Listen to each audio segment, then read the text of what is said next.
Jack Miller wiped the sweat from his forehead as he drove home from the construction site. The evening sky turned dark over the Montana mountains. His pickup truck bounced along the dirt road leading to the small house he shared with his daughter Lily. All he wanted was a hot shower and to hear about Lily's day at school. Since his wife Karen died 3 years ago, 16-year-old Lily had become his whole world. Their photos sat on the dashboard, Karen's smile frozen in time, her arm around a younger Lily. Jack glanced at it and smiled. He had promised Karen he would keep their daughter safe. The road curved through pine trees, and Jack's house came into view. Something was wrong. The front door hung open, lights flickered on and off inside. "Lily," Jack called as he jumped out of his truck. No answer. He rushed inside.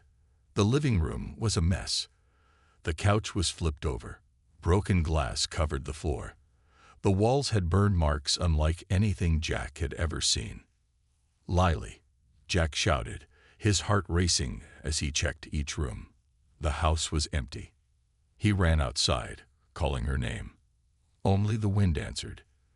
Then he noticed something strange in the dirt, large, circular burn marks. They weren't from any fire. The pattern looked almost designed.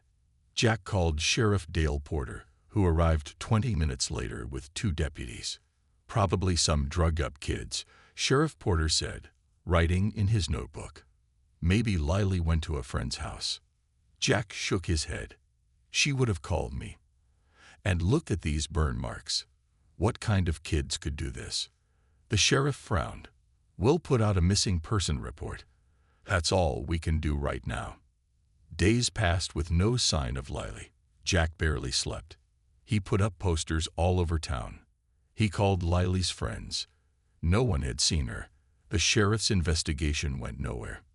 One night, 2 weeks after Lily disappeared, Jack sat on his porch staring at the stars. A car pulled up, black with government plates. A tall man in a dark suit stepped out. "Mr. Miller, my name is Alan Wright." The man showed him a badge with an agency name Jack had never heard of. "May I come in?" Inside, Alan looked around carefully before speaking. "Mr. Miller, I believe your daughter wasn't taken by humans." Jack stared at him. "What are you saying?" "I work for a government division that monitors unusual activities." Alan's voice was quiet. "The burn marks outside your house match patterns we've seen before. Patterns left by a species we call the Orcs. You're telling me aliens took my daughter?" Jack almost laughed, but something in Alan's eyes stopped him. "We've tracked these abductions for years. The Orcs take people with special genetic markers. We don't fully understand why. If you know who took her, why haven't you done anything?" Jack's hands tightened into fists. Alan looked down. "Our technology is no match for theirs. We've tried diplomatic contact, but they ignore us. They see us as subjects for study, not equals. So the government just lets them take our people." Jack stood up, anger burning in his chest. "We have no choice." Alan sighed. "I came because you deserve to know the truth, but there's nothing we can do." Jack walked to the mantel and picked up a photo of Lily. In it she smiled, her eyes bright with life and dreams. He turned to Alan. "You might not be able to do anything," Jack said, his voice steady and cold. "But I will. They've taken the wrong man's daughter." "You don't understand what you're up against," Alan warned. "No," Jack replied. "They don't understand who they're up against. A father who will do anything to get his daughter back." As Alan left, Jack looked up at the night sky. Somewhere up there, Lily was waiting, and he would find her, no matter what. Alan Wright didn't want to help Jack at first, but Jack wouldn't take no for an answer. He followed Alan to his car the next morning. "Either help me or arrest me," Jack said, standing in front of the government agent's car. "But I'm not giving up." Alan rubbed his tired eyes. "Fine. Meet me at this address tomorrow." He handed Jack a small card. "I can't promise anything." The address led to a small office building in the next town. Inside, Alan showed Jack files marked classified with photos of strange lights and burn marks just like those at Jack's house. The Orcs have taken at least 50 people in the last 10 years. Alan explained. Some were returned. Most weren't. Returned. Jack looked up from the files. People came back. Alan nodded. A few. But they don't remember much. Or they come back. Different. I need to talk to one of them, Jack insisted. Alan made some calls. The next day, they drove to a small house outside of town. A woman with short gray hair opened the door. Her hands shook slightly. Susan Bell, this is Jack Miller, Alan said. His daughter was taken 2 weeks ago. Susan's eyes widened. Come in. Inside, Susan made tea and spoke quietly. I was gone for 3 months. Most of it is a blur. She pushed up her sleeve to show a strange scar on her arm. But I remember some things. They're tall, like 7 feet. Greenish skin, almost like reptiles. They talk without moving their mouths. What did they want? Jack asked. Tests. Always tests. Susan's hands trembled around her cup. Blood samples. Brain scans. They were especially interested in my dreams. She looked up. I saw others there. Humans in glass tanks. And I saw their ship from a window once. Huge. Orbiting Saturn. Jack thought for a moment. Why did they bring you back, but not others? I heard them talking. Some kind of translation device in my head picked it up. Susan tapped her temple. They said I wasn't what they were looking for. Wrong genetics. On the drive back, Jack was quiet. What's on your mind? Alan asked. Lily's doctor said she had a rare blood type. And lately, Jack paused. She'd been having strange dreams and doing math problems she shouldn't know how to solve. Alan nodded slowly. The Orcs take people with certain genetic markers, people with unusual abilities. That night, Jack called his old Navy friend, Steve Harper. I need to speak to Greg Patterson, Jack said. The crazy NASA guy? Steve asked. He got fired for talking about alien tech. That's the one. 2 days later, Jack drove to a junkyard outside Phoenix. Greg Patterson lived in a trailer surrounded by satellite dishes and strange metal parts. He was a thin man with wild, uncombed hair. Steve said you might come, Greg said, not looking surprised. You lost someone to them. Jack nodded. My daughter. Greg led him inside. The trailer was filled with computer screens and odd devices. I've been tracking their signals for years. No one believed me until they'd fired me. Can you find their ship? Jack asked. Greg pointed to a makeshift device with blinking lights. I built this from parts I found in a crashed scout ship. It can detect their communication waves. He adjusted some dials, and a screen lit up with strange symbols. These are coming from exactly where your friend Susan said, near Saturn. Jack stared at the screen. So now I know where they took Lily. But you have no way to get there, Greg said. It would take normal spacecraft years to reach Saturn. Jack's phone rang. It was Alan. Jack, I think I found someone who can help us. A scientist who's been studying their technology. Her name is Olivia, and she thinks she can build a ship that could get you to Saturn in days, not years. For the first time since Lily disappeared, Jack felt a spark of hope. Tell her I'm on my way. Jack drove through the night to reach a small university where Olivia worked. The campus was quiet as Alan led him to a basement lab. Inside, a woman with short black hair studied glowing equations on a large screen.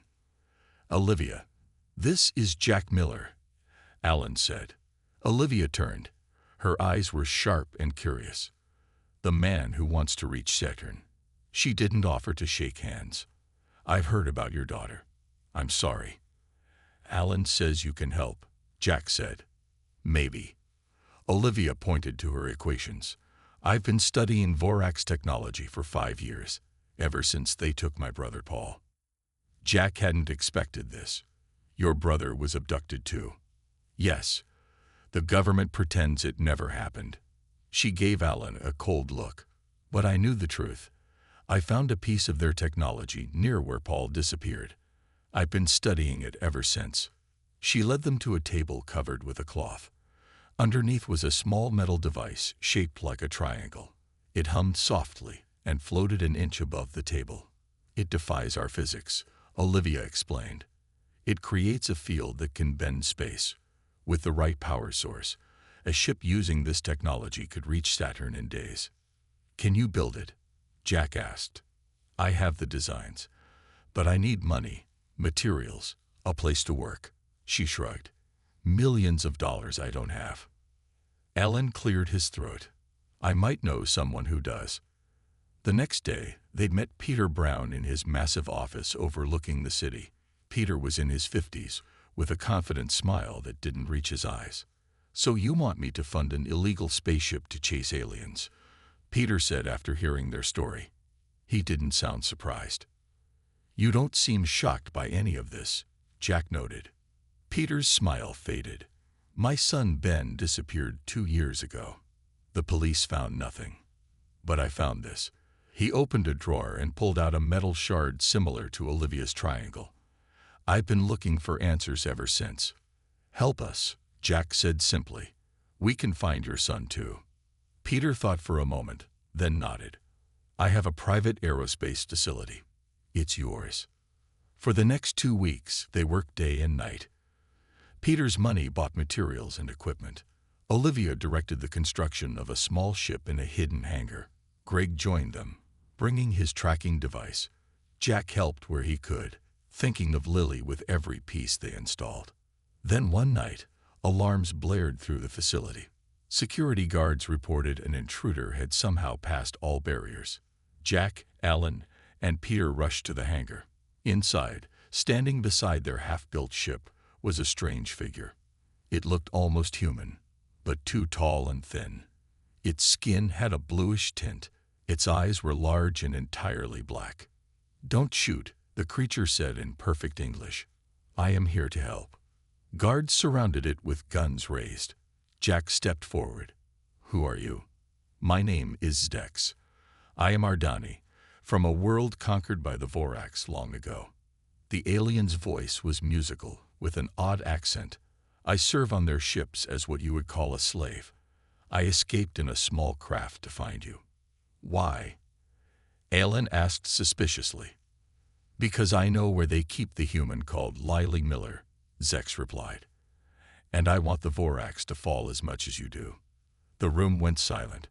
Jack stared at the alien, claiming to know where his daughter was. Prove it. Zex reached slowly into a pocket on his strange suit. He pulled out a small object and held it out to Jack. It was Lily's silver necklace, the one with her mother's wedding ring that she never took off. Jack's hands shook as he took it. How do I know you didn't just take this from her? She gave it to me. Asked me to find her father. Zex's large eyes blinked slowly. She is strong. Special. The Voraks know this. That is why they keep her alive. But they will not forever. Olivia stepped forward. You know how our ship works. Your design is incomplete, Zex said. I can help finish it. Alan pulled Jack aside. This could be a trap. Jack clutched Lily's necklace. I don't care if it is. He's the only one who's been where Lily is, where your brother is, he said to Olivia. Where Ben is, he added, looking at Peter.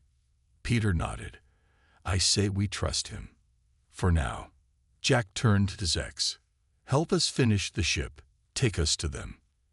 And if you betray us, Olivia added, remember you'll be trapped on a small ship with very angry humans. Zex bowed slightly. I understand. We have little time. The Voraks know I escaped. With Zex's help, they finished the ship in just 5 days. It was small, just big enough for 5 people. They named it the Redemption. Its metal skin glowed with a faint blue light from the alien technology inside. The ship is ready, Olivia announced on the final day. But I can't promise it will work perfectly. We're using technology we barely understand. It will work, Zex said with confidence. I have made improvements. Peter provided them with weapons. experimental guns based on the alien metal they had studied. They generate energy pulses, he explained as he handed them out. I've been developing them in secret. Before they left, Alan gave Jack a small device, a quantum communicator. It might let us stay in touch, even across space. His face was serious. Remember, this mission isn't official. If you're caught, the government will deny everything. Jack nodded. We won't get caught. That night, they prepared to leave. Jack would go, of course. Olivia insisted on joining. She needed to operate the drive she designed. Greg would handle communications. Zex would be their guide. Peter decided to stay behind to cover for them and manage things from Earth. Bring them home, Peter said, shaking Jack's hand. The ship rose silently from the hangar, no flames or smoke like regular rockets. It glowed brighter as it climbed, then disappeared with a flash of light. Inside, the crew felt a strange pressure as stars blurred around them. Zex explained they were traveling through folded space, a shortcut across the universe. The journey to Saturn normally takes years, Zex said. With this drive, only 4 days. Those 4 days were strange and difficult. The ship sometimes shook violently. Other times, the lights flickered and everyone saw brief visions, glimpses of possible futures. In most of these futures, they failed. What are these visions? Jack asked, shaken after seeing Lily's empty eyes in one flash.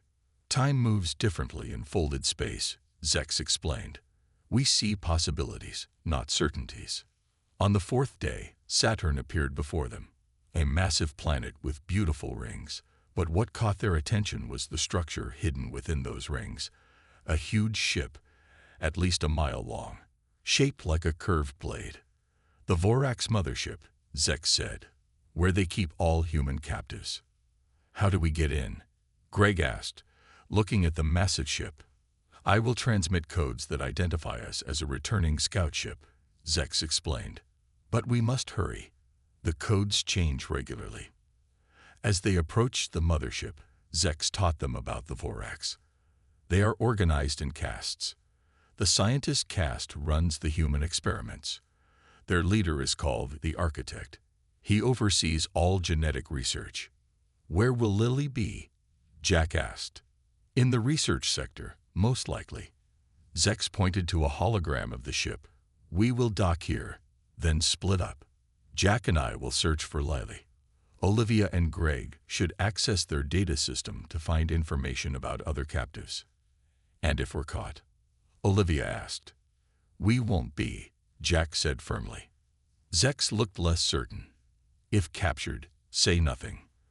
The Vorax can read surface thoughts from human minds. The mothership grew larger in their view. It was dark and threatening, with lights running along its surface like veins. Sending the identification codes now, Greg said, his fingers moving across a control panel. For a tense moment, nothing happened. Then a message appeared on their screen in strange symbols. We are cleared to dock, Zex translated. They believe we are bringing new specimens. The ship moved toward a glowing opening in the massive mothership. Jack checked his weapon one last time and thought of Lily. He had crossed space to find her. Now just a massive alien ship stood in his way. I'm coming, Lily, he whispered as their ship entered the docking bay. Their ship docked inside the massive mothership. The team prepared to exit, hearts racing. Remember the plan, Jack whispered. Find Lily, get the data, then leave fast. But as they opened their door, 6 tall Vorax guards were waiting. They had scaly green skin and wore black armor. Their yellow eyes narrowed with suspicion. Inspection, one guard said in a harsh voice. All returning vessels must be checked. Zex stepped forward and spoke in the Vorax language. The guards seemed unsatisfied. One pushed past Zex and spotted the humans. Specimens loose, the guard shouted, reaching for a weapon. Jack fired first. His energy gun made no sound, but the guard flew backward. Chaos erupted. Greg was hit in the leg by a Vorax weapon. Olivia pulled him back into the ship as Jack and Zex fought their way out. Take Greg back to the ship and prepare for a quick escape. Jack yelled to Olivia. Zex and I will find Lily. Jack and Zex ran down a long corridor. Alarms blared around them. They ducked into a side passage as more guards rushed past. This way, Zex said, leading Jack through a maze of hallways. The research sector is ahead. They entered a vast chamber that made Jack freeze in horror. Hundreds of glass tanks lined the walls, each holding a floating human. Tubes connected to their bodies. Machines blinked beside each tank. Vorax scientists moved between them, taking notes. Are they alive? Jack whispered. Yes, in suspended animation while being studied. Zex pointed to symbols on each tank. These show what they're testing. This section is for brain activity. That one for genetic modification. Where would Lily be? Jack asked, trying to control his anger at the sight of so many captives. Special subjects go to the central lab. Zex led him toward another door. If she's as valuable as I believe, the architect himself will be studying her. They hid as more guards passed, then slipped through the door into another chamber. This one was circular, with a single tank in the center. Jack's heart stopped when he saw who was in it. Lily floated in clear liquid, eyes closed. She looked peaceful, almost like she was sleeping. Beside her tank stood the tallest Vorax Jack had seen yet. He wore no armor, but his body had strange metal implants. His scales were pale, almost white. The architect, Zex whispered.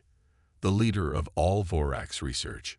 Jack raised his weapon, but Zex stopped him. Wait, look at Lily. Lily's eyes had opened.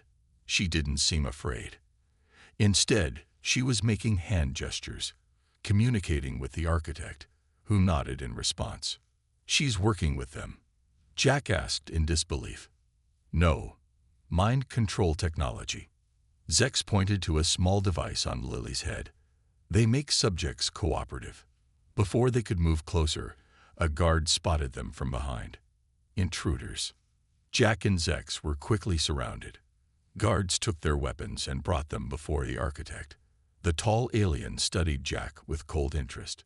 The parent of subject L-42, the architect said in perfect English. His mouth didn't move. The words simply appeared in Jack's mind. You have traveled far.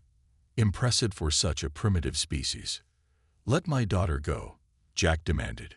The architect tilted his head. Your determination to reach your offspring is precisely why your species is valuable to us. Such devotion is absent in our biology. What do you want with her? Jack asked, looking at Lily, who stared back with empty eyes. We are dying, the architect explained. For millennia, we have enhanced ourselves with technology, but now we cannot reproduce naturally. Our genetic code is failing. He gestured to Lily. Humans have something we need. The emotional connections that drive your behavior are coded in your DNA, especially in certain bloodlines, like your daughter's. Jack tried to move toward Lily, but guard held him back. You crossed space for one child. The architect continued. Such biological drive for continuation. We must have this quality to survive. Suddenly, Lily blinked. Something changed in her eyes. Awareness returned. At the same moment, alarms blared throughout the ship. The guards looked confused. What is happening? The architect demanded. Over the ship's communication system, Olivia's voice rang out. Phase 2 complete. Mind control disrupted shipwide. Chaos was about to erupt across the entire mothership. The moment Olivia's voice announced the disruption, everything changed. Throughout the mothership, hundreds of human captives woke up from their mind-controlled state. At the same time, the blue-skinned Ardeni workers stopped obeying orders and turned on their Vorax masters. The architect's eyes widened in alarm. Impossible. He pressed buttons on his arm device, trying to restore control. Jack used the confusion to break free from the guards. He ran to Lily's tank and smashed the control panel. The liquid drained quickly, and the glass slid open. Lily fell forward into her father's arms, coughing and wet. "Dad," she whispered, her eyes clear and aware. "You came for me, across space. I would go anywhere to find you," Jack said, holding her tight. Zex fought off 2 guards and retrieved their weapons. "We must hurry. The rebellion has begun, but the Vorax will regain control soon." All around them, alarms blared and lights flashed red. Through the doors, they could see Ardani workers fighting Vorax guards. Human captives were being freed from their tanks by the rebelling Ardani. Jack helped Lily stand. She was weak but determined. "I can walk," she insisted. They headed for the exit, but the architect moved with surprising speed to block their path. His body transformed before their eyes. Metal parts extended from his limbs, forming weapons. "The specimen will not leave," he said coldly. "Especially not this one." Jack raised his weapon, but Lily put her hand on his arm. "Wait," she said.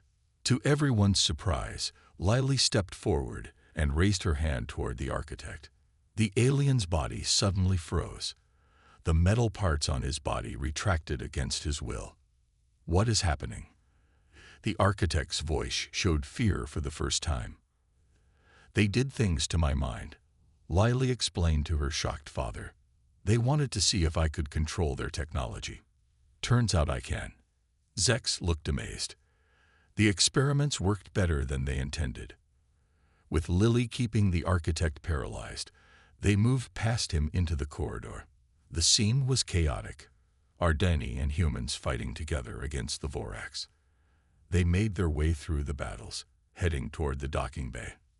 Olivia's voice came through on a communication device Zex carried. "I've accessed their data system. These monsters have bases throughout our solar system. They've infiltrated Earth governments to keep their abductions secret, and I've set the ship's power core to overload in 20 minutes. We're on our way back," Jack replied. "The architect is coming with us." "What?" Zex asked in surprise. "We need him," Jack explained, "to free the other captives and negotiate. Lily can control them." They forced the architect to move with them. More Vorax tried to stop them, but the combined force of rebelling Ardani and awakened humans overwhelmed them. Years of mistreatment had created many enemies within the mothership. When they reached the docking bay, Olivia and Greg were waiting with their ship ready. Greg's leg was bandaged, but he managed to stand. "The rebellion is spreading to other Vorax ships," Greg reported. "The Ardani are sending signals everywhere." As they prepared to board, a squad of elite Vorax guards blocked their path. Their leader stepped forward, returned the architect and the special specimen. "Do this, and you may leave." Jack stood protectively in front of Lily. "That's not going to happen." The guards raised their weapons, but before they could fire, Lily stepped forward. She lifted both hands, and all the weapons flew from the guards' hands, disassembling in midair. The Vorax backed away in fear. "What did they do to you?" Jack whispered to his daughter. "They wanted to create something they could control," Lily said quietly. "They created something they should fear instead." The team boarded their ship with the architect as prisoner. As they pulled away from the mothership, they could see explosions beginning inside it. The rebellion had taken hold. "Set course for Earth," Jack said as the ship accelerated away from Saturn. "We're going home." The journey back to Earth was faster than their trip to Saturn. Everyone was quiet, processing what had happened. Lily sat next to her father, sometimes staring at her hands as if they belonged to someone else. "Does it hurt?" Jack asked, watching her flex her fingers. "What they did to you?" "No," Lily said softly. "It feels strange, like I can feel machines thinking." She looked at the architect, who sat motionless in a corner. "I can hear him too. They're afraid of us now." When they approached Earth, Alan contacted them. His face on the screen looked stressed but relieved. "You actually made it back. We've been preparing defenses, just in case." "The Vorax fleet is in chaos," Zex reported. "The Ardani rebellion has spread to every ship." After landing at Peter's facility, They were met by armed soldiers alongside Alan and Peter. "The government finally believes us," Alan explained. "When the Vorax communication network went down, we detected it. Every major country is on high alert." Lily stepped off the ship and Peter gasped. His eyes filled with tears. "You look like my Ben. Same age when they took him." "We'll find him," Lily promised. "I can help now." The architect was taken to a secure room. World leaders gathered through video calls to decide what to do. Jack, Lily, Olivia, Greg, and Zex told their story. "With the data Olivia stole, we know the full extent of their operations," Alan said to the assembled officials. "They have small bases on Mars and our moon. They've had people inside our governments keeping their activities secret. We need the architect to contact Vorax leadership," Jack said, "to negotiate the release of all human captives." In the secure room, Lily stood before the architect. With her new abilities, she could make him operate a Vorax communication device. Soon, the face of another Vorax appeared on the screen, the supreme commander of their fleet. "You will release all human captives," Lily said firmly, "and remove all your bases from our solar system." "Or what?" the supreme commander asked coldly. "Your ships are already in rebellion. Your Ardeni slaves are fighting for freedom. And now we understand your technology." Lily's voice was calm but powerful. "More importantly, we know your species is dying. You need something from us. We don't need anything from you." The negotiations lasted for days. In the end, a deal was struck. The Vorax would release all human captives and leave Earth's solar system. In exchange, humans would provide voluntary genetic samples that might help save the Vorax from extinction. The Ardani were offered sanctuary on Earth. Zex became the first ambassador of his kind to humans, helping scientists understand alien technology. Over the next month, families were reunited with loved ones who had been missing for years. Peter found his son Ben. Olivia found her brother Paul. Hundreds of others came home. For Jack and Lily, life would never be completely normal again. Lily's abilities remained, though she learned to control them better. Scientists studied her, trying to understand what the Vorax had done. "Will other aliens come?" Lily asked one evening as she and Jack sat on their porch in Montana, looking at the stars. "Maybe," Jack said, "but Earth is ready now. We have new technology, new allies. And they'll remember what happened to the Vorax," Lily added. "What happens when you take someone from a person who will cross the universe to get them back?" Jack put his arm around his daughter. He thought about everything that had happened, how one ordinary man had challenged an advanced alien species and won, not because he had special powers or weapons, but because of love for his child, a force stronger than any technology. Above them, the stars twinkled peacefully. Somewhere out there, the Vorax fleet was leaving the solar system.